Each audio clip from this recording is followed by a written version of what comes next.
Buenos dias. Et que faites-vous dans ma chambre? Je vous attendais pas. En fait, si, je vous attendais quand même, de pied ferme. Aujourd'hui, le sujet, comme vous l'avez vu dans le titre, c'est Uber Eats. Alors, Uber Eats, vous savez pourquoi? Parce qu'en fait, c'est très simple déjà. En toute franchise et en toute légitimité, je peux parler de ce sujet parce que je suis moi-même livreur Uber Eats. Alors, ça tombe bien. Comme ça, on va pouvoir dire ce qu'on veut sur cette entreprise de livraison à domicile de plats chauds ou froids, de différents boutiques d'alimentation.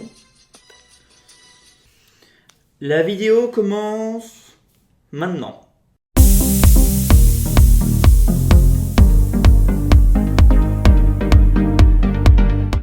En fait, pour expliquer ce que c'est livreur Uber Eats, être livreur Uber Eats, c'est comme être chauffeur routier. Mais sans la semi-remorque et les 250 tonnes d'éthanol liquide à livrer. Voilà, ça en moins. Et sinon, comme véhicule utilitaire, on a au choix une Renault Twizy, un vélo Between, une Piaggio. Mais voilà, moi, je prône plutôt pour la Renault Twizy. Il y en a beaucoup dans ce milieu qui prônent pour le vélo Between, hein, Decathlon. Ça fait vraiment fureur dans ce milieu, ah oui. Hein.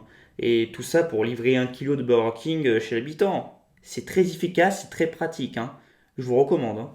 Après, en 5 mois de bons Hello et service avec l'application, il y a eu des situations assez cocasses, hein, je vous le garantis. Hein. Comme une fois où je vais livrer un mec en kebab, je l'appelle, il me dit ouais, t'inquiète pas, le sang, je descends. Eh Manu, tu descends? Pourquoi faire? Voilà, il me dit ça comme ça, tranquille. Du coup, moi je l'attends, sac à la main, enfin, mon sac à la main, voilà. J'attends au moins quand même 10 minutes. J'ai failli lancer le chrono parce qu'il y a un chrono quand le client vient pas, au moins après t'es payé sans avoir effectué le job, ça c'est magnifique. Et en fait, je vois un mec qui vient d'en face de la rue, qui vient du donneur kebab chez Alfredo le plus proche, avec déjà les mains remplies de sacs où il y avait des kebabs. Voilà, bon, c'est ce qu'il comptait manger le soir parce que c'est ce qu'il m'a commandé. Et en fait, c'était mon client. Et alors, je lui ai rajouté un kebab alors qu'il avait déjà les mains remplies de kebab. Et il m'a dit, ouais, merci, tout ça et tout, le sang, t'inquiète pas et tout. Et voilà, c'est juste pour dire qu'en fait, que le mec, je sais pas si lui il a tout compris la situation, mais moi dans ma tête j'ai pas tout compris parce que le mec il vient d'un kebab acheter des kebabs, bah, c'est le principe d'un kebab, et il me commande sur Uber Eats des kebabs. Dans ma tête j'avais pas tout compris, mais c'est pas grave, de toute façon moi je suis payé à la minute et aux honoraires. Alors après il y a aussi le système de pourboire, de tips comme on dirait à Little Rock dans Arkansas. C'est le client qui choisit sur l'application ou en espèces, en main propre, de donner des pourboires au livreur.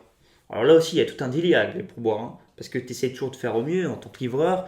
Bientôt, tu vas porter un smoking, tu vas aller chez lui, tu vas lui mettre la nappe sur sa table, tu vas lui dresser des assiettes en porcelaine, tu vas lui entreposer le filet au fiche dans son assiette en porcelaine, voilà, tu lui mets des chandelles et tout. Enfin, comme si c'était une Saint-Valentin, mais juste pour lui tout seul. Ou à la rigueur pour ça se là mais bon voilà. Et tout ça, en remerciant en fait, le mec il te remercie avec 25 centimes de pourboire. 25 centimes, même pas 1 euro, même pas 50 centimes. C'est 25 centimes. Et un bon d'achat de 5 euros chez Just Eat. Alors que c'est un concurrent. Alors aussi maintenant, il y a une guerre acharnée avec les sacs Uber Eats. Les sacs qui sont comme ça maintenant.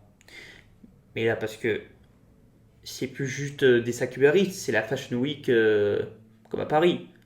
La Fashion Week des livreurs. Clairement, parce qu'après les smokings, on passe au sac qui devient aussi tendance que le smoking ou autre chose que des accessoires du livreur.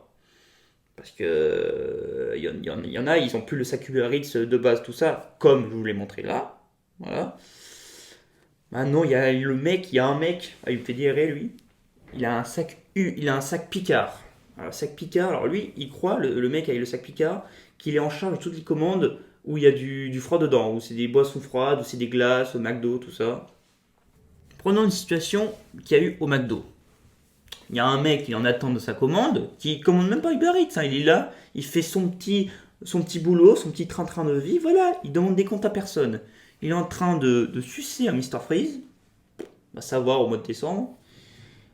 Et le mec, juste nommé avec son sac Picard, comme il croit qu'il est en charge de toutes les commandes froides, eh ben il dit attends mec, donne-moi ton Mr Freeze et je vais le mettre dans mon sac et je vais le livrer aux 5 rue Émile Zola. Voilà. Et il se barre avec le Mr Freeze à moitié entamé. Enfin, de toute façon, il fait ça avec tout le monde. Hein. Il y avait un gosse qui était à Omaha Beach avec sa glace, il lui a fait le même coup. Hein. Alors bon. Voilà, cette vidéo est à présent terminée. J'espère qu'elle vous a plu. Likez, partagez, abonnez-vous. Faites tourner, faites des choses que vous n'avez jamais fait avant. Hein, voilà. Faites ça pour le bien de ma famille, pour le daron, la daronne, le cousin et le neveu. Et on se retrouve pour une prochaine vidéo. Sinon, ciao ciao.